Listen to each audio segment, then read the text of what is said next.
Hola, hola, hola, Shalom, te saludo desde Río Cuarto, Córdoba, Argentina. Mi nombre es Edo y estamos compartiendo la riqueza, el secreto y la revelación, espero así sea, de una nueva porción de la Torá, lo que en tu Biblia es Pentateuco, y vamos a extraer de esta porción la riqueza para aplicar a nuestros días, en nuestra vida, con nuestro andar. Y nos vamos a centrar en dos capítulos y fracción que están ubicados en el libro de Génesis, desde el versículo 19 del capítulo 25 hasta el noveno versículo del capítulo 28. Casi tres capítulos interesantes que relatan una genealogía especial que es la del pueblo sagrado de Dios. Vamos a entender un poco qué es este pueblo sagrado, qué es esta fe que inicia Dios en Abraham, quien ya no está en el plano material, ya con el estudio de la porción anterior desaparece. Y en esta porción, la número 6, como figura allí arriba, llamada Toldot, aparece nombrado al comienzo y después mencionado por el mismo Dios, haciendo referencia a la obediencia y a la fidelidad de este varón. La porción Toldot significa, la palabra significa historia, pero también significa generaciones, porque Toldot es el plural de la palabra Toldá, que es generación o descendencia. Y esto tiene que ver con un poco con la genealogía que se va a desprender de Abraham y de la cual debe cumplirse una promesa que es multitud de naciones, multitud de pueblos creyentes y referidos o que van a referir a Abraham o van a llegar al conocimiento divino a través de la fe de Abraham. El personaje que invita a esta fe es Isaac, que es el protagonista de los primeros capítulos y empieza a convivir el protagonismo, es un rol protagónico con Jacob, que es la simiente incorruptible o el desarrollo de la fe de la nueva generación, este Jacob que va a empezar a tener su exclusivo protagonismo a partir de la porción siguiente, cuando estudiemos un par de días en la próxima semana. Esta porción tiene la riqueza de hacerte entender qué tan fiel es Dios y cuánto quiere darnos Dios, qué tan comprometido está Él con la realización del propósito divino y del establecimiento. Primero individual, porque aquí son todos individuos en la fe, y luego con impacto generacional y colectivo. Aquí vamos a ser desafiados, como dice el título. ¿Está mi mente preparada para la abundancia? Lo hice en primera persona porque esa es la pregunta que yo me hice luego de leer esta porción y de meditar en las cosas que se le prometieron a Jacob, y que son semejantes o son consecuencias de las promesas que se le hicieron a Isaac y son consecuencias de las promesas que se le hicieron a Abraham. Por lo tanto, si yo me considero como un referente y formo parte de ese pueblo sagrado y entiendo que a través de Yeshua las promesas de Abraham me alcanzan y alcanzan a todo aquel que crea a través de Yeshua en el Padre, en el Creador, entonces tengo que estar preparado. Y tengo que entender que el nivel de preparación no es barato, no es sencillo, no es mediocre, no puede ser a medias tintas, tiene que ser con responsabilidad. Eso es lo que vamos a rescatar, esa es la mirada, la óptica de esta porción, que tiene aristas muy, muy interesantes, muy delicadas, y vuelvo a repetir, un impacto individual para después provocar un impacto generacional. Vamos a leer los primeros versículos y vamos a empezar a estudiar. Si no leíste, te sugiero leer esta porción que va desde el versículo 19 del capítulo 25 hasta el noveno del capítulo 28, libro de Génesis, para que puedas comprender esta explicación. No los vamos a leer, sí vamos a destacar algunos pasajes como el que voy a a leer aquí.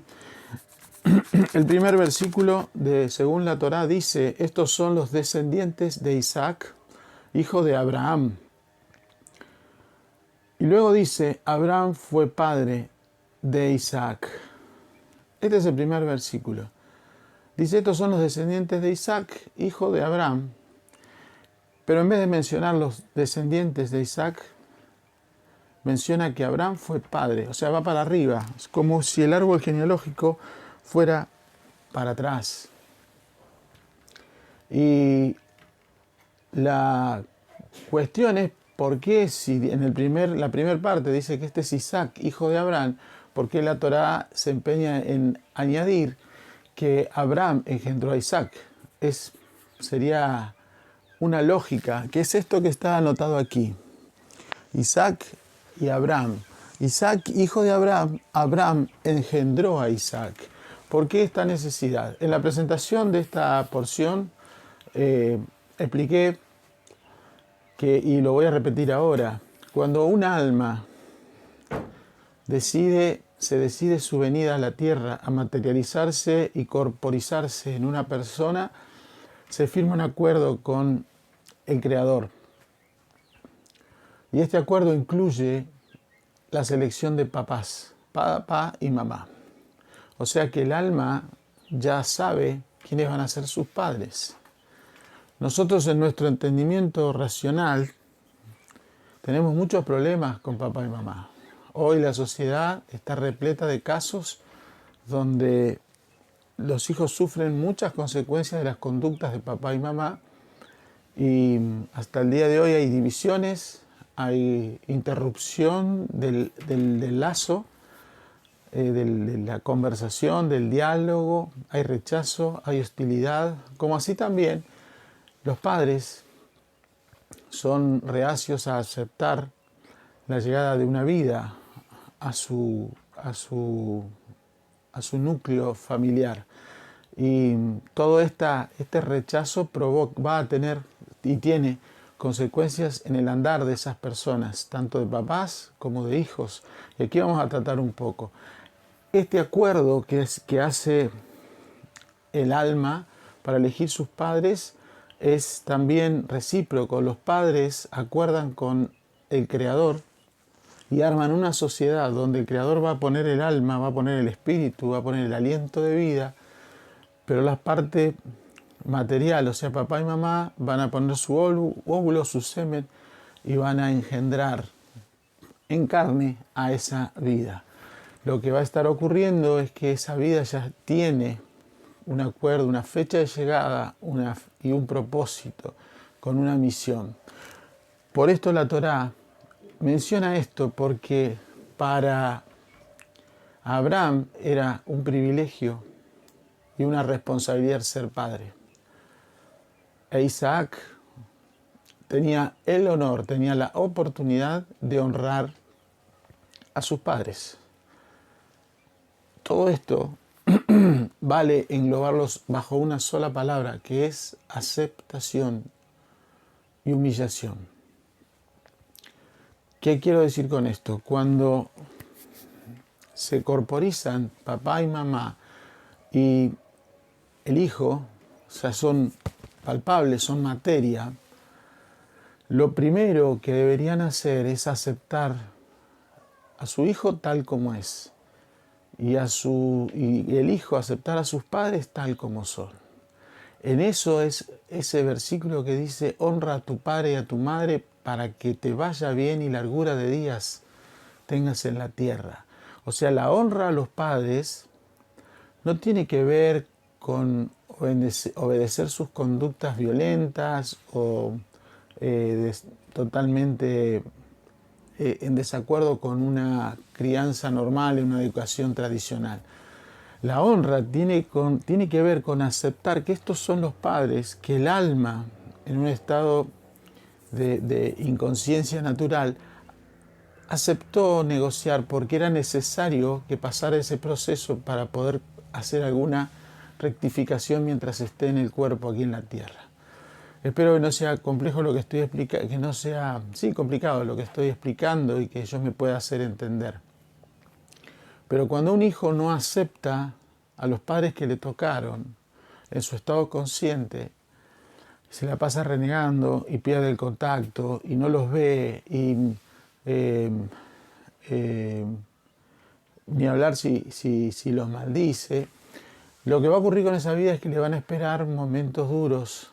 Las deudas son consecuencia de la falta de aceptación de padres, las deudas monetarias, financieras, los desórdenes para buscar luego un cónyuge adecuado, no va a haber un modelo porque no aceptó el modelo de papá y mamá que tuvo, entonces es muy difícil para esa persona poder seleccionar un cónyuge con el cual llevarse bien. Y es muy probable que si hay descendencia luego también sean un mal modelo. Así también los padres que no aceptan los embarazos y que reniegan de esa gestación y que planean deshacerse de ello a través del aborto, lo que están haciendo es renegando de ese acuerdo preliminar que hicieron con el Señor, con el Creador, y obviamente van a torcer, a lastimar, a lesionar esa generación nueva que está llegando a la tierra. O abortarla, cortarla, truncarla, generando, anular la concepción de nueva generación. Por eso la Torá menciona esta repetición que pareciera innecesaria. De hecho, si la quitas, primero que vuelvo a repetir, yo quiero leer de nuevo. Estos son los descendientes de Isaac, hijo de Abraham. ¿Qué esperas vos? Que vengan los descendientes. Pero dice, Abraham fue padre de Isaac. Habla hacia los ancestros y no hacia los descendientes. Entonces, la necesidad de esta tiene que ver con remarcar este concepto que es trascendental.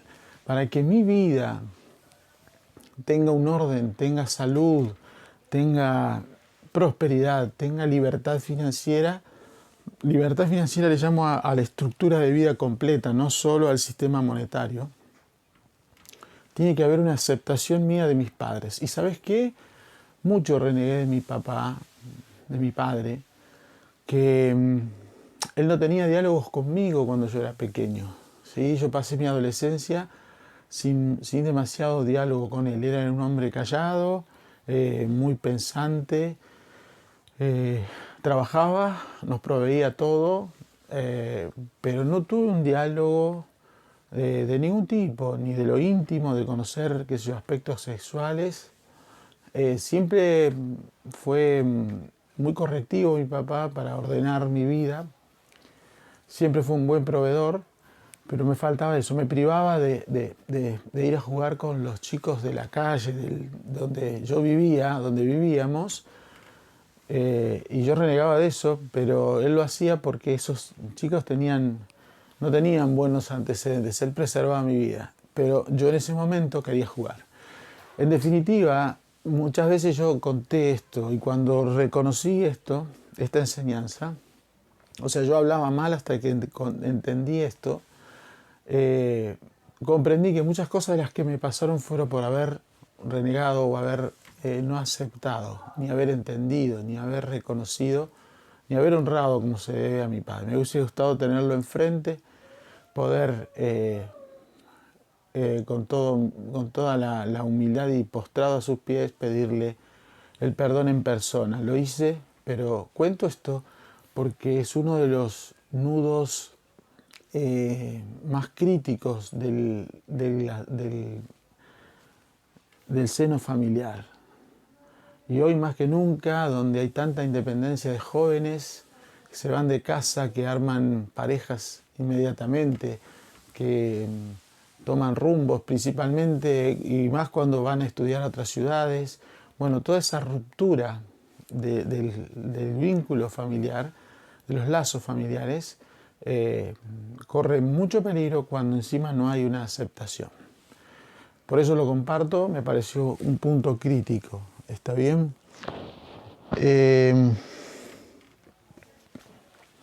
Isaac tiene que pasar un proceso de 20 años. El versículo 20 dice, a la edad de 40 años Isaac se casó con Rebeca, hija de Betuel el arameo, de Padán Aram, hermana de Labán el arameo. Isaac, versículo 21, suplicó al Señor frente a su esposa porque era estéril. Dios accedió a su ruego, de modo que su esposa Rivka concibió. El versículo 26 dice, Isaac tenía 60 años cuando ellos nacieron. Se refiere a los gemelos o mellizos que nacieron, que eran Esaú y Jacob, en ese orden. 20 años de esterilidad. Isaac tenía que comprar el mismo paquete de fe que su padre. Abraham, entre los capítulos 12 y capítulo 22 de Génesis, fue enfrentado con Dios, con el Creador, con el Padre, para comprender cuál era la visión de Dios. Para Abraham no existía, ni para Sara, la posibilidad lógica de que ellos fueran padres, mucho menos padre de multitudes. Entonces, Abraham tuvo que recibir muchas veces la visita, la manifestación divina, para que se le recordara su entendimiento. Mirá lo que quiero volver a retomar de otras enseñanzas. Abraham tenía esta es la mente, y Abraham representa nuestra mente. En esta área está toda la información de todo lo que yo aprendí. En la mente de Abraham está de todo lo que él había aprendido desde niño, allí donde él vivía, en Ur, en tierra de los caldeos.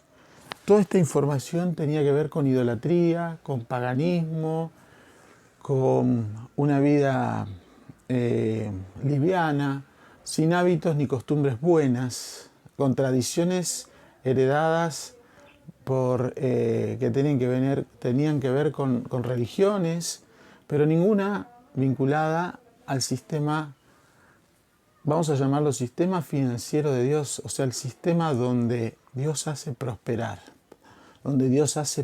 y tener abundancia.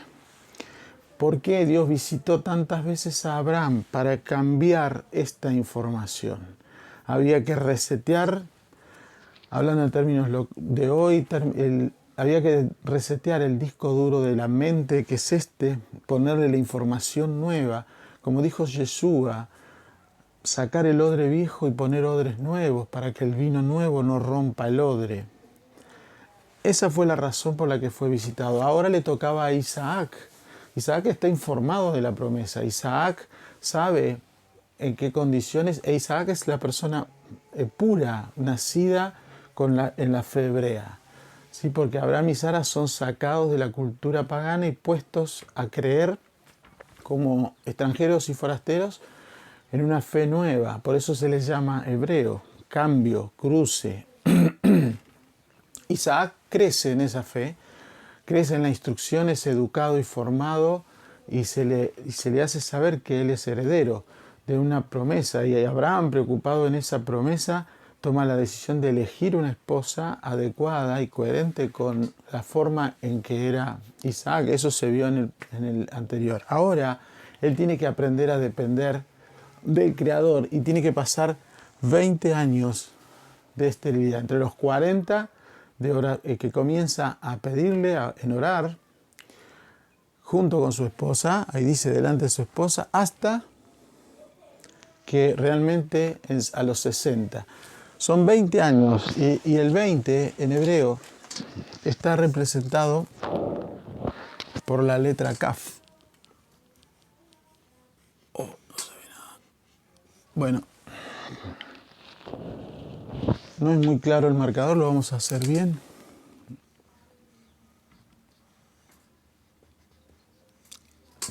La letra Kaf vale 20 y la letra Kaf es 10 más 10.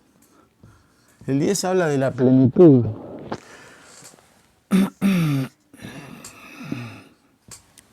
Y habla del deseo de recibir como del deseo de dar. Lo que nosotros conocemos como luz retornante. Lo que aprendió Isaac fue a depender del Creador y entender que los tiempos de Él son los que Él prepara, son los momentos donde Él decide conforme a como estemos preparados, como esté preparada nuestra mente, enviar la respuesta a esa oración, que tiene que ver con el cumplimiento de la promesa. O sea, Isaac sabía que él iba a ser padre de multitudes, pero para hacerlo tenía que tener descendencia. Entonces él se mantuvo en esa promesa orando 20 años. Cosa que no sé vos, pero yo no sé si estaría 20 años.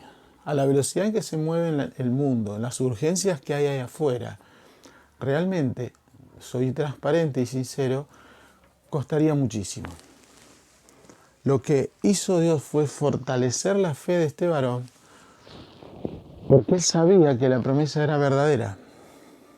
Él asumió la responsabilidad de ser parte de una genealogía especial, un eslabón más de esa cadena generacional sagrada que había empezado a gestar Dios en Abraham. Entonces, estos 20 años representan el proceso suficiente. O sea, 40 años es proceso, 40. Y el 20 es el trabajo de ese proceso en generar un ida y vuelta con el Creador para que Él lo responda. Y aparezcan dos personitas, Esaú e Jacob. En el medio de este proceso vamos a encontrar una queja. Y dice así, el versículo 22 dice que los hijos pugnaban dentro de ella, de Rebeca, y ella se preguntó, siendo así, ¿por qué me toca a mí esto? Y fue a inquirir al Señor. Rebeca empezó a quejarse del embarazo. O sea, lo que nunca podía haber sido porque era estéril, ahora que lo tenía, le molestaba.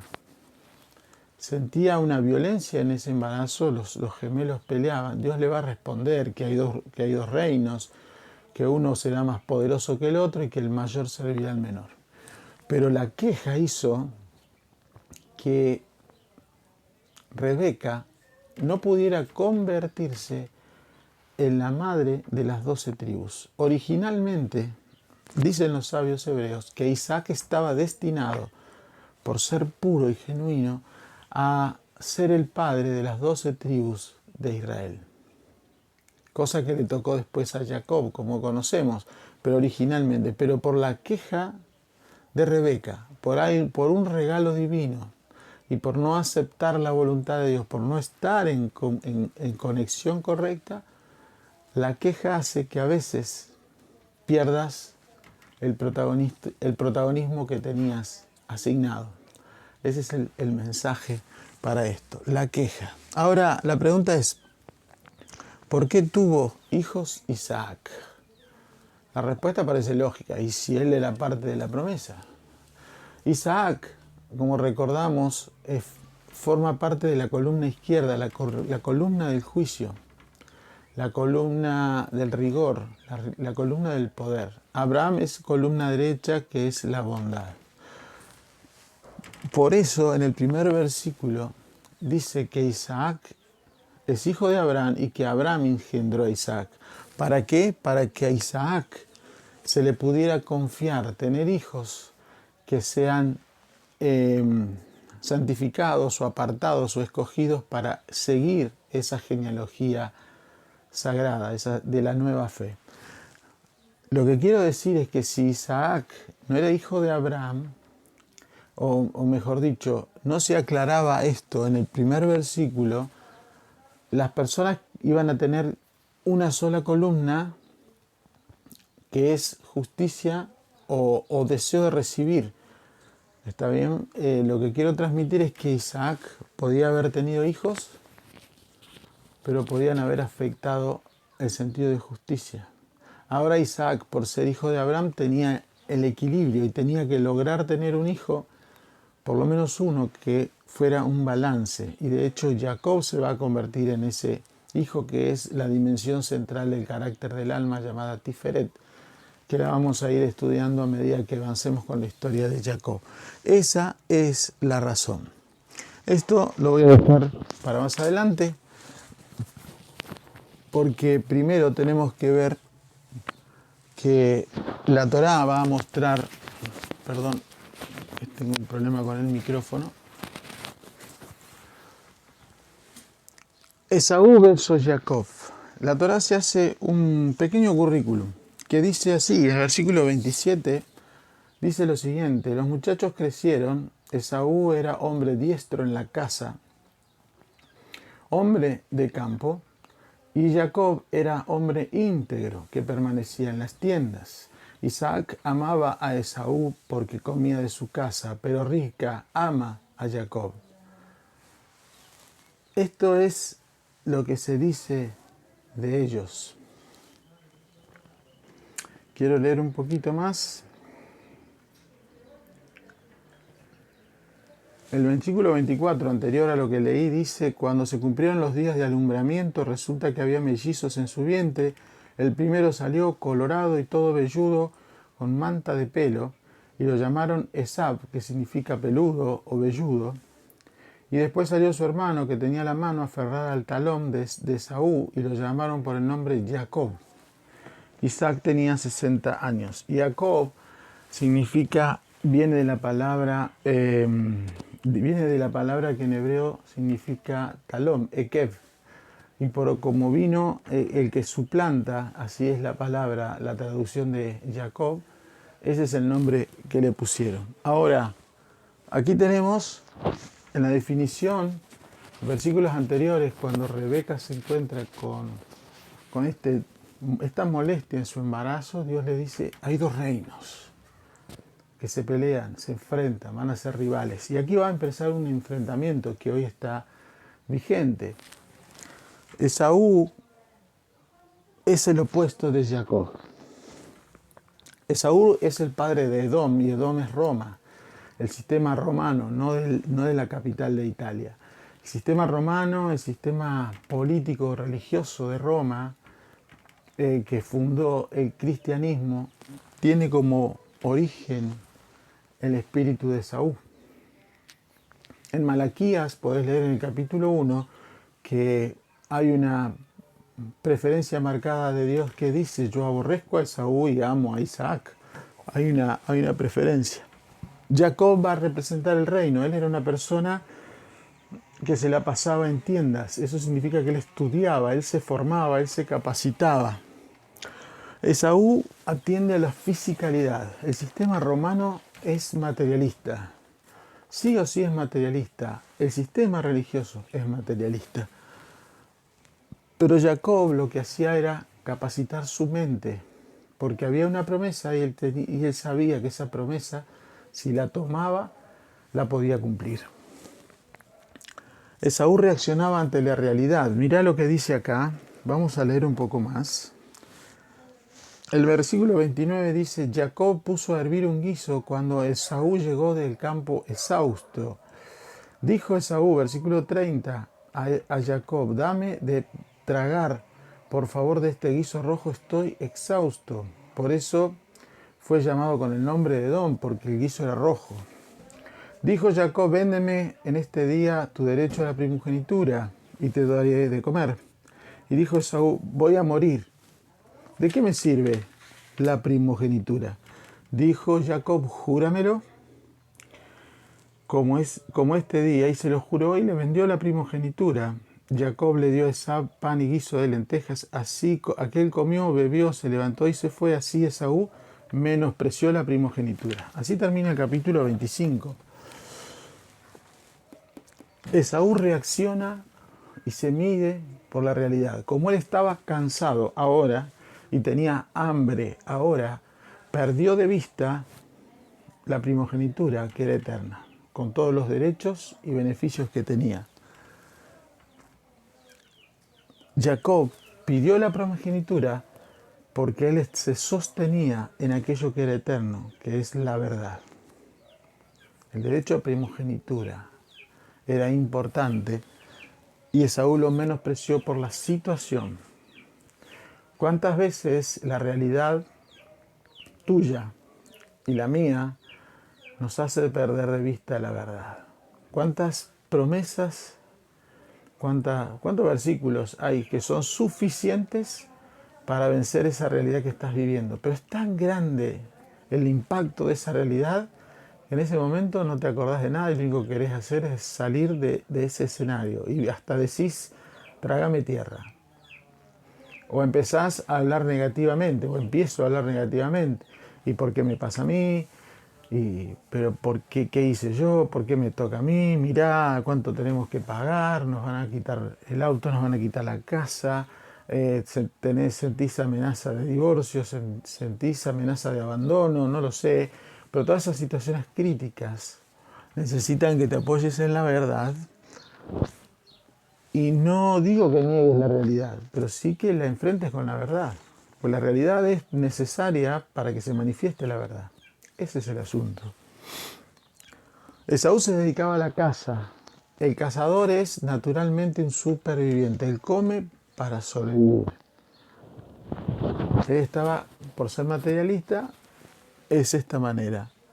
Jacob dice que era un hombre íntegro. Él se capacitaba y trataba de experimentar en lo que se capacitaba. Esaú se manejaba por lo externo. ¿Qué es lo externo? Él le daba de comer a su padre. Él quería aparentar ser servicial con su padre. Él era de una manera afuera y una manera adentro. Por eso no era íntegro. Jacob, como era sano internamente, él era genuino. Porque lo interno se trasluce y se ve. Esaú estaba en la dualidad. ¿Qué es la dualidad? Esta doble apariencia. Afuera era una persona peligrosa, era un cazador, era alguien, un estafador, un mentiroso. Pero Jacob pensaba en esa unidad con el Creador. Digo esta dualidad porque el versículo que marca esto dice así. Versículo 28 dice, Isaac amaba a Esaú porque comía de su casa. Por esa sola razón, amaba. Pero Ribca ama a Jacob. ¿Por qué Isaac amaba? Porque ya no lo ama. Cuando él descubre la falsedad de su hijo, dejó de amarlo. En cambio, Rebeca sabía quién era Jacob, sabía que era indicado, era la persona íntegra y correcta para recibir la primogenitura y la consecuencia que era heredar la promesa de Abraham. Entonces ella mantenía su amor fiel a esa visión. Esta lucha de reinos, así como la tenía Rebeca, la tenés vos y yo, y la tenés vos y la tengo yo, adentro. ¿Quiénes son los reinos? Jacob representa tu alma, y Esaú el deseo, la inclinación al mal, el ego. Cuando vos renegás como reniega Ribca de ese embarazo, lo que estás poniendo en peligro es el protagonismo de tu realización, el protagonismo de tu existencia. Porque Ribca se perdió de ser la madre de las 12 tribus. Directa, ¿no? Y cuando nosotros renegamos de la realidad es porque el ego empieza a sentirse mal. Esaú quería, más adelante Esaú reclama esa primogenitura y se enoja con su padre y pega unos gritos y termina amenazando de muerte a su hermano. ¿Por qué? Porque el ego quiere ser espiritual, pero es materialista. Él vive una dualidad. Él quiere gobernar, pero no quiere hacer como Dios quiere. Quiere hacer como Él quiere. Y eso pasa dentro tuyo y dentro mío. Todos los días, enfrente, tenemos una realidad.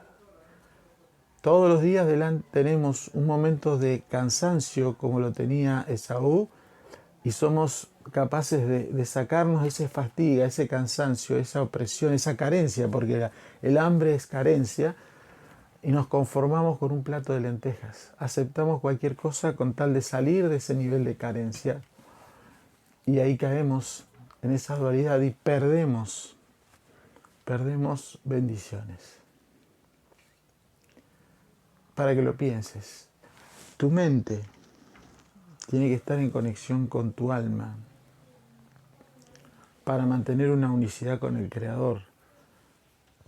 Y de esa manera grabar tanto en tu mente como en tu alma las sagradas escrituras que te van a defender, te van a preservar, te van a cuidar de todas las situaciones de fastidio, de cansancio, de carencia, de hambre, como le pasó a Esaú. Lo que ocurre es que Esaú la echó a perder. Gerar es el lugar de mayor realización, es el punto supremo de la vida de Isaac. En Gerar él fue desesperado porque había una hambruna, dice, igual que la que hubo en tiempos de Abraham, y él estaba decidido a ir a Egipto. La pureza de Isaac era tal que obligó al Eterno a descender y a tener un enfrentamiento con él y decirle: no desciendas. Vale la pena leer lo que le va a decir, las promesas que va a recibir Isaac. El versículo 2 del capítulo 26 dice: apareció el Señor ante él y le dijo: no desciendas a Egipto, establece tu residencia en la tierra que yo te diré. En este caso era Gerar. Permanece como inmigrante en esta tierra, o sea, como extranjero. Yo estaré contigo y te bendeciré, porque a ti y tu descendencia daré todas estas tierras y cumpliré el juramento que juré a tu padre. Incrementaré tu descendencia como las estrellas de los cielos y daré tu descendencia. A tu descendencia le daré estas tierras. A través de tu descendencia serán bendecidos todos los pueblos de la tierra. Y ello en mérito a Abraham, que escuchó mi voz y atendió mi mandato, mis mandamientos, mis estatutos y mis enseñanzas. 5 cosas dice que Abraham atendió. Y se refiere a los 5 libros de la Torá o del Pentateuco. Y Isaac se asentó en Gerar. Gerar es el territorio de realización, donde el hambre, la carencia, la falta de, a veces desvía y nosotros cambiamos la manera de hablar. Si Efesios 1.3 dice que ya fuimos bendecidos con toda bendición en lugares celestiales, lo único que hay que hacer es jalar para que se vea materialmente. Cuando nosotros vemos en la realidad y empezamos a ver la hambruna que hay en nosotros, la carencia, ponemos en riesgo que esas bendiciones espirituales que ya nos pertenecen vengan a nosotros. Y aquí es donde empieza a jugar el título de este estudio. ¿Tenés la mente preparada para la abundancia? ¿Viste? ¿Leíste lo que le dice Isaac? Miralo en tu Biblia. Lo que le dicen a Isaac es: vas a hacer que la descendencia que tengas va a ser múltiple, incontable como estrellas, va a ser de bendición a las familias y vas a ser administrador o propietario de estas tierras que se las voy a dar a ellos. Lo leemos tantas veces y no tomamos conciencia de que para poder ser el gestor de esa descendencia y que esa descendencia se mantenga en la línea de fe, en la línea de creencia que la directiva divina manda, tengo que estar preparado. Él lo iba a sostener y Isaac dice más adelante que prosperó al ciento por uno al final del periodo. Cuando todos eran pobres, él no solo que se mantuvo, sino que se multiplicó y se volvió poderoso. Por eso acá pongo los filisteos, amigos, porque creció tanto y fue tan poderoso que el rey de los filisteos, estoy hablando, Filistea es Franja de Gaza, es lo que hoy tiene ese sector de enemistad con Israel, donde están todos estos acontecimientos negativos que afectaron a Israel. Era el rey de los filisteos. Los filisteos eran una potencia mundial. E Isaac estaba luchando por establecerse en ese lugar como Dios le dijo, y ellos le tapaban los pozos de agua, que son los que había abierto Abraham para vivir. Los pozos de agua son pozos de sabiduría y tienen que ver con los libros de la Torá. Los filisteos ven semejante prosperidad en Isaac porque el último pozo lo abre Isaac. Y ahí voy a armar. El último pozo lo cava Isaac y sale agua viva. Dice que sale agua viva. Y los filisteos, que lo echaron a Isaac para no tener problemas, ahora lo van a buscar para hacer un pacto de paz, para que Isaac, que estaba tan poderoso, no le haga nada. ¿Qué significa esto aplicado en tu vida y mi vida? Muchos son los pozos de sabiduría. Vos quizás estés viendo este canal, me estés escuchando a mí. Es probable y debería ser así que revises toda la explicación en tu Biblia, tomes apuntes. Quizá después vayas y escuches a otra oratoria sobre este tema y escuches a otro. Esos son pozos, yo soy un pozo de agua. Y todos los que vos escuches van a ser pozos de agua. ¿Está bien? Y eso te va a enriquecer, te va a fortalecer el entendimiento, te va a acercar al conocimiento divino, seguro.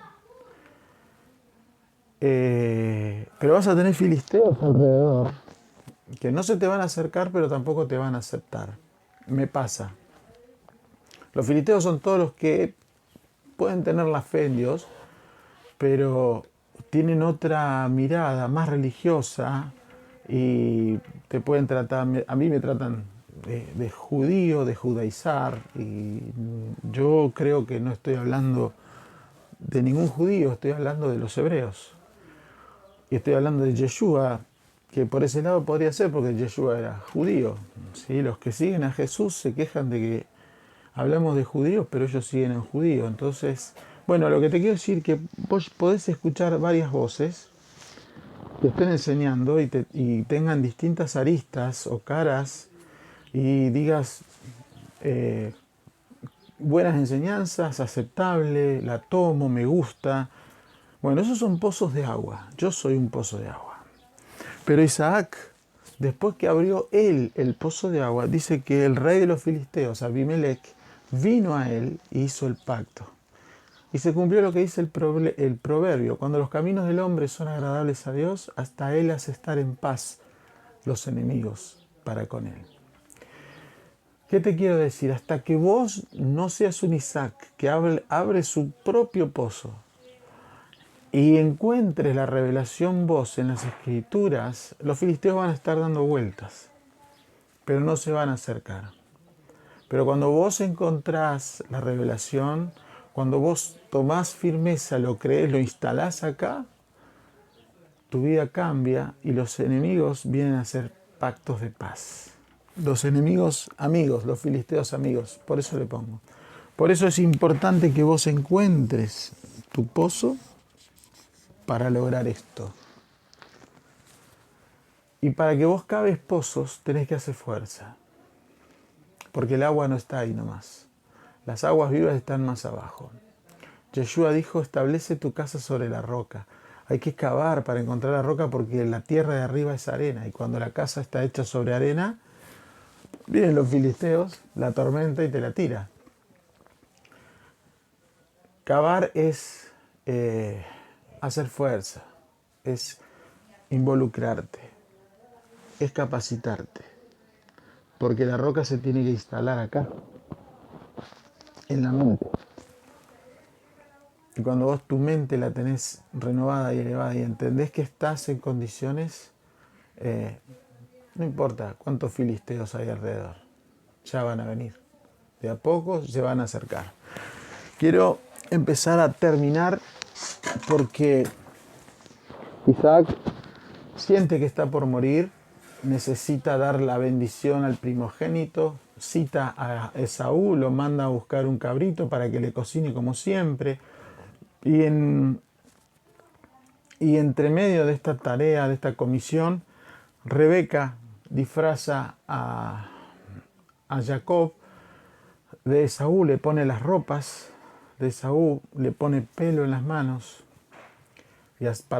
para parecerlo velludo. Y le prepara una comida para que se la presente a su padre y el padre le dé la bendición. El versículo en el final,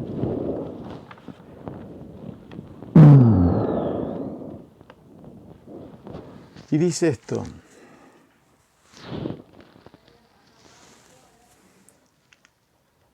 El versículo 21 dice, Isaac le dijo, del capítulo 27, Isaac le dijo a Jacob, acércate por favor y te palparé, hijo mío. ¿Eres mi hijo Esab o no? Y Jacob se acercó al padre de Isaac, que lo palpó y dijo, la voz es la voz. Jacob se acercó a su padre Isaac, que lo palpó y dijo, la voz es la voz de Jacob, pero las manos son las manos de Esaú. Y no lo reconoció porque sus manos eran vellosas como las manos de su hermano Esaú. Entonces lo bendijo y le dijo, ¿eres realmente mi hijo Esab? Respondió, yo soy.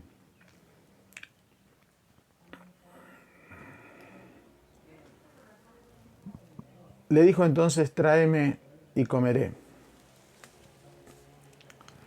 En el versículo 26 dice, le dijo su padre Isaac, acércate por favor y bésame, hijo mío. Se acercó y lo besó. Él sintió la fragancia de sus prendas y lo bendijo y dijo, mira, la fragancia de mi hijo es como la fragancia del campo que bendijo el Señor. Hay elementos que tenemos que evaluar. Cuando Isaac le pregunta a Jacob si él era Esaú, él no dijo yo soy Esaú, él dijo yo soy. Y yo soy, y vos sos. Punto. Él simplemente dijo yo soy, y habló, y se escuchó su voz.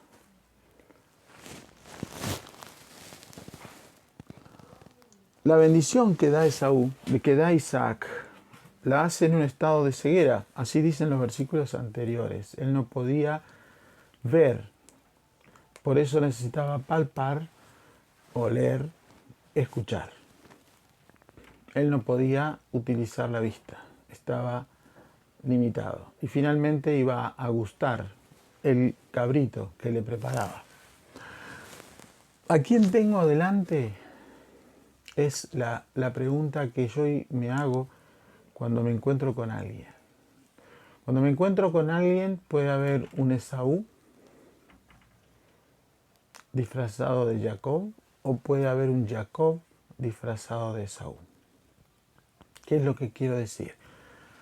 En el sistema religioso hay muchas personas que parecen corderos, pero son lobos. Y fuera del sistema religioso hay muchos corderos que parecen lobos por todas las cosas tristes y lamentables que le pasaron. Y hay que tener cuidado, hay que discernir, no hacer excepción de personas, no juzgar, no emitir queja en contra de esas personas, porque no sabemos en qué momento el Señor las va a levantar, las va a despertar, las va a iluminar. Y por ahí uno, que es luz, tiene la oportunidad de ser el elemento escogido para destrabar esa vida. Tanto para sacar a luz y ¿cómo sería? Sacar a la luz a ese lobo escondido en un cordero, revelarlo y mostrar la falsedad, como así también hacer que ese aparente lobo feroz saque el Jacob de dentro y se convierta en una persona generosa, bondadosa, sabia y entendida y sea un instrumento poderoso. ¿A cuántos? Había un lobo feroz que se llamaba Saulo de Tarso y se encontró con la presencia divina que le dijo, Saulo, Saulo, ¿por qué me persigues? Y a partir de esas palabras, este varón cambió. Era un cordero atrapado en un espíritu de lobo. Cada persona que se encuentra con vos es un universo, es un mundo que tiene un alma, que puede haber sufrido, que no conocemos su historia. Su presente es el resultado de una historia, de hábitos, de tradiciones, de costumbres, y quizás nunca, como Abraham, pudo salir de su tierra, de su patria, ni de la casa de sus padres. Se mantuvo atrapado en un sistema de vida negativo, pero dentro hay una pureza y hay que tener cuidado. Eso es lo que quiero rescatar. La primogenitura que estaba bendiciendo Isaac tenía que ver con continuar el rol. Era un nivel más espiritual, había que ascender y había que asumir con madurez esta bendición. Y aquí están los elementos. Jacob dice, la voz es la voz de Jacob, pero las manos son las manos de Saúl. ¿Qué significa esto? Las manos representan el trabajo de la fisicalidad, la obra. Representan la realidad, representan el sistema material, pero la voz es la que representa, o mejor dicho, la que expresa lo que hay adentro. Está bien, las manos representan lo que hay afuera, pero la boca representa lo que hay adentro. Y cuando escuchó a Jacob hablar como si fuera Esaú, él se dio cuenta, él reconoció que esa voz era la voz de una persona entendida, enseñada, una persona que invierte tiempo en la mente y en la verdad. Si recordamos el pasaje en Mateo 26, cuando Simón Pedro es confrontado por los hombres que estaban en el patio donde se estaba juzgando a Yeshua frente al concilio, al Sanedrín, Pedro es desafiado y corre peligro de ser reconocido. Y se estaba cumpliendo lo que Yeshua había dicho, el gallo va a cantar y vos me vas a negar 3 veces antes. Y él había negado 2 veces, pero en la última vez le dicen, mira, no recuerdo si sos vos, no me acuerdo de tu apariencia, no puedo aprobar eso, pero por tu manera de hablar, yo sé que vos sos uno de ellos. Vos sos uno de los que sigue a Yeshua. Tu manera de hablar, mi manera de hablar, ¿a quién representa? ¿Qué dice mi manera de hablar? ¿Qué dice tu manera de hablar? ¿A quién seguís? ¿Detrás de quién? ¿Quién es tu directriz? ¿Quién es tu mentor? ¿Quién es tu instructor? ¿De dónde salen las palabras que usás? Las frases, las expresiones, los gestos. Todo lo que habla es voz. Por eso Isaac reconoce esa voz y dice, no es la voz de Saúl, es la voz de mi hijo Jacob. Tu manera de hablar representa a uno de estos 2 reinos. Qué delicado. La fragancia. ¿Cuándo surge la fragancia? Cuando él huele la ropa. Dice, la fragancia es como la de uno de los campos que ha bendecido el Señor. Si tenía la ropa de Saúl, y la ropa de Saúl olía a animal, a casa, a la sangre de los animales. Lo que quiere decir esto es que cuando vos estás interiormente, tu manera, tu actitud, cómo te sentís, cómo vibrás, eso se transmite a la ropa. Si vos ves una persona en la calle, basta con ver con qué delicadeza se ha vestido, se ha preparado, se ha empeñado en lucir bien o no. Más allá de los recursos que tenga, de los niveles sociales y todo esto, ¿no? Porque hay niveles sociales donde están acostumbrados a vestir de una manera. Pero lo que quiero decir es que como vos te sientas, así te vas a vestir. Si no te sentís bien, te da lo mismo combinar una camisa con un pantalón y el cinto con los zapatos, por decir algo. Pero cuando vos estás bien, ese olor fragante impregna la piel, o sea, la ropa, porque la ropa es una extensión de la piel. Y lo que está diciendo Isaac, está diciendo es, esta ropa está impregnada de una fragancia divina, está impregnada de una energía diferente. Él sabía que esa ropa, si bien era de Esaú, ya no tenía la energía de Esaú. La ropa tiene la energía de quien la usa. Es determinante. Finalmente, Esaú bendice de esta manera. Y ahí sí terminamos. Y Elohim te dé del rocío del cielo las riquezas de la tierra y la abundancia de vino. Que te sirvan los pueblos, las naciones se postren ante ti, que seas amo de tus hermanos y se postren los hijos de ti, de tu madre ante ti. Malditos los que te maldicen, benditos los que te bendicen. 7 bendiciones completas. Libertad financiera, sistema financiero de Dios. Abundancia, bienestar, seguridad y salud. 7 bendiciones. 7 bendiciones maravillosas. Y por esto, por todas las cosas que Isaac recibió y por todas las palabras que recibe Jacob, de quien nosotros nos referimos como se va a referir Israel y va a ser la referencia, viene la pregunta, acá está mal. ¿Qué tan preparado estoy?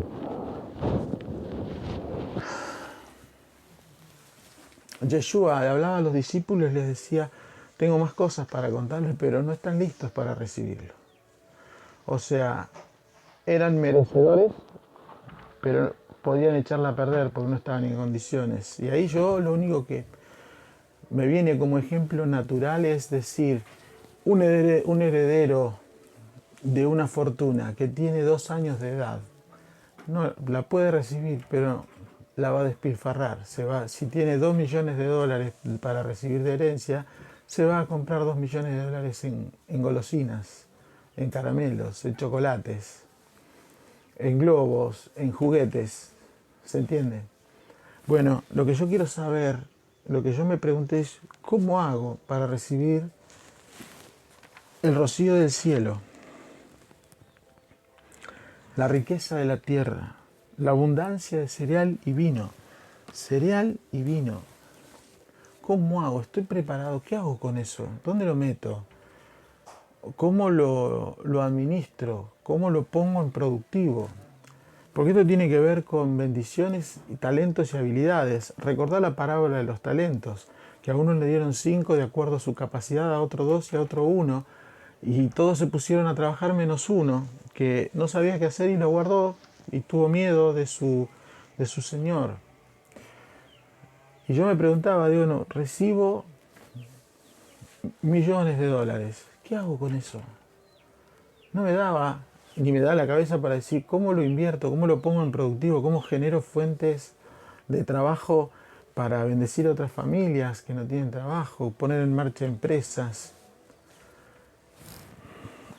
Mi trascendencia, al final del capítulo, de la porción, en los versículos finales del capítulo 28, o sea, del 1 al 9, donde Jacob es enviado a buscar esposa a la tierra de su madre, Isaac vuelve a decirle a ver, vamos a leerlo, pues está buenísimo y leerlo con conciencia es, acá dice,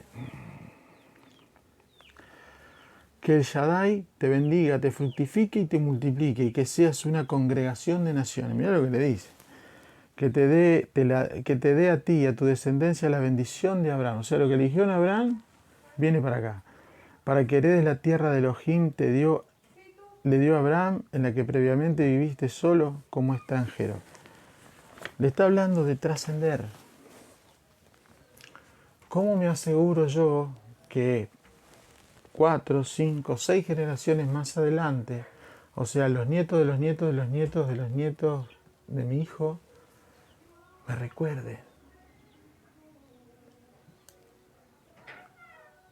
¿Cómo me aseguro de que mi hijo aprenda mi fe, o la entienda y la desarrolle y reciba la revelación y se encuentre con su propósito, ¿cómo me aseguro de que él se la transmita a mi nieto y cómo mi nieto se la transmita a mi bisnieto?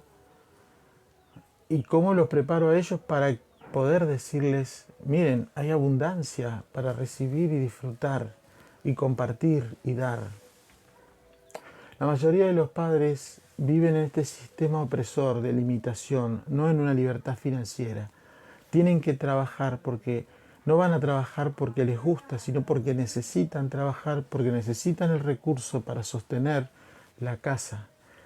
Y cuando hay una exigencia mayor que la tradicional, que la rutinaria, vienen los no puedo. Y los hijos aprendemos el no puedo. No, en Argentina no se puede más que esto. No, no da para más. No, esto no lo podés tener todavía porque todavía no me aumentaron el sueldo.